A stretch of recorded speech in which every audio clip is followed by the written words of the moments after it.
উপর তেল দিয়ে দেবো। এতে আমি নুন হলুদ দিয়ে রেখেছি, আদা বাটা, আর এতে দিয়ে দেবো লঙ্কা গুঁড়ো, হলুদ গুঁড়ো, জিরে গুঁড়ো, ধনে গুঁড়ো দিয়ে আমি মাছটাকে মেখে নেবো এরকম করে। এটা শোল মাছ, এরকম করে মাছটাকে মেখে নেবো। শোল মাছের একটা রান্নার রেসিপি বানাবো। মাছটাকে এইভাবে মাখিয়ে বেশ কিছুক্ষণ ঢাকা দিয়ে রেখে দেবো। মাছটা খুলে নেবো। এবার আমি তেলটা গরম হয়ে গেছে, তেলে জিরে আর কালো জিরে দিয়ে দেবো।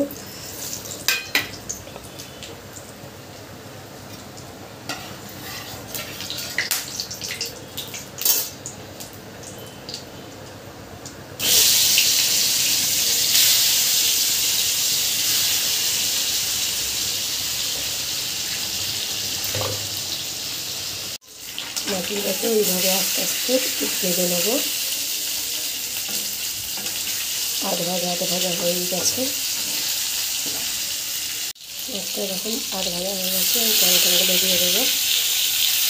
দিয়ে এই যে জলটা থাকবে এরকম করে দিয়ে আমি ঢাকা দিয়ে দেবো।